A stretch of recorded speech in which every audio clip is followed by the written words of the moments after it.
Kaya pala mas marami pang mga umaatras sa PBA draft dahil may iilang teams pala sa PBA ang walang kakayahang magbayad ng up to 420,000 rookie max deal. At alam nyo rin ba na yung ibang aplikante pala sa PBA draft ay pumasok lang sa kanila dahil sa pag-aakalang may 420,000 kang matatanggap buwan-buwan kapag napabilang ka sa top 3 picks, at ang top 3 teams din na pipili mukhang hindi susugal sa pagbibigay ng halos katumbas na sa veteran contract dahil alam daw ng mga businessman na to na mababaw lang masyado ang PBA draft ngayon at medyo hindi worth sa rookie max deal na may 420,000 kada buwan. Pero anong masama kung susubukan? Malay mo, may magbigay pala talaga sa kanila ng ganun kalaki. Tara! Napagalaman namin mula kay Snow Badwa na may mga rookies daw ngayon ang gustong magpa-draft at naikipaglaban para sa top 3 picks dahil ang pribilehiyo pala ng top picks ay maximum contract agad. Syempre yung credibility bilang top pick ang tinitingnan nila at as expected dahil nga top pick sila, meaning sila yung inaasahan na pinakamagagaling sa lahat ng draftees. Wala naman din rason na hindi sila bigyan ng max deal dahil nga top pick sila at magaling. May malaking problema nga lang sa PBA draft ngayon. Unang problema, mababaw lang ang PBA draft. Kumbaga, wala masyadong big catch ang draft. Yung iba pumasok lang sa draft kasi wala nang ibang mapuntahan. Yung iba hindi pa sigurado. Yung iba naman pumasok lang sa draft at nagbabaka sakali na may mag-offer ng long term. Yung iba dyan para sa rookie max deal.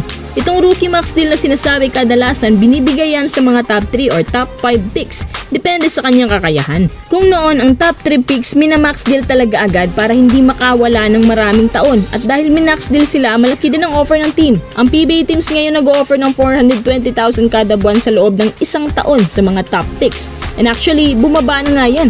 Naalala ko pa nga nung 500,000 ng rookie max deal ni Alvin Patrimonio sa Pure Foods. Pero ngayon biglang bumaba nila sa 420,000.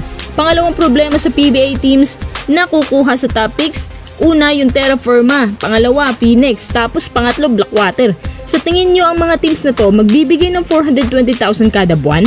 Maliban na lang kung may deep talent ka gaya ni QMB. Pero ang kay Snow Badwa, hindi raw susugal ang mga teams na yan sa pagbibigay ng ganoon kalaki, lalo na yung Terra Firma. Halos hindi na nga nila kayang magpasahod ng 400,000 sa mga players nilang veterano. Paano pa kaya ngayong rookies? Yung Blackwater ganun din. Yung Phoenix ang medyo hindi ko alam kung susugal ba sila. Tandaan, mga businessman ang may-ari ng teams na yan. Alam nila kung anong totoong sugal o hindi.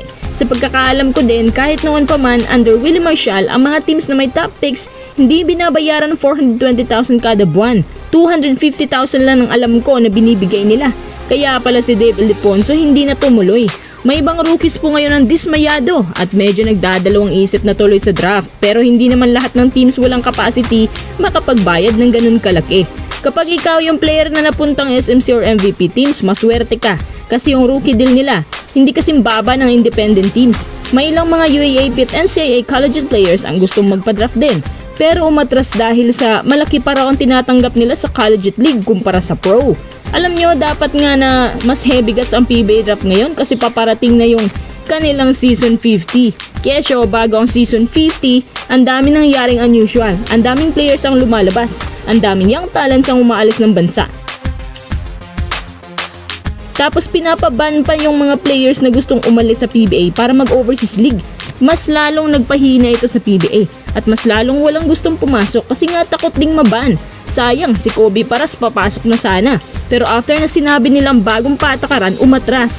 Ang biggest concern ng mga analyst dito, kapag patuloy na bumaba ang kalidad ng PBA draft, bababa din ang kalibre ng PBA. Mas lalong walang magkaka-interest na pumasok. Yung mga pumapasok, mga average quality na lang or mas mababa pa nga sa average. Hindi naman natin minamalit ang mga players na papasok ngayon sa draft ha. Pero kumpara noon, mas malalim ang draft class dati sa PBA, especially 80s, 90s at early 2000s. Halos kasi kahit yung mga nasa second round pang first rounder pang talento nila. Kapag naubusan tayo ng mga young talent sa PBA draft, mas lalo tayong walang magagamit na palaruin sa national team at mas lalong lulubog ang Philippine basketball. Ano masasabi niyo dito mga kuys?